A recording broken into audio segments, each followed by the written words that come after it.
அதனால எனக்கு இருந்த கொஞ்ச நெஞ்ச நிம்மதியும் போயிருச்சு. சாவடிச்சிட்டீங்க. உங்களாலதாம்மா, உங்க உங்க ஒருத்தராலதான் 24 மணி நேரமும் ஏதோ பெரிய தப்பு பண்ண மாதிரி குற்ற உணர்ச்சியில துடிச்சுக்கிட்டு இருக்கேன், சித்திரவதைப்பட்டு இருக்கேன். என் அம்மா, என் தெய்வம், என் உயிர்னு சொன்ன இதே வாயால் இப்ப சொல்றேன். அம்மா, உங்களை பார்க்கறதுக்கு எனக்கு வெறுப்பா இருக்கு, கசப்பா இருக்கு. நினைச்சாலே கட்டுப்பா இருக்கு. நாம ஒருத்தரை நேசிக்கிறதுக்கு எப்படி அவங்க கிட்ட ஒரு வரவு இருக்கணுமோ அதே மாதிரி அவங்கள வெறுக்கவும் அவங்க கிட்ட ஒரு வரவு இருக்கணும்.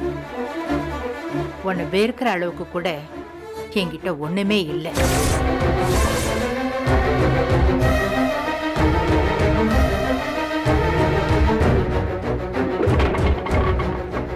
நீ போப்பா.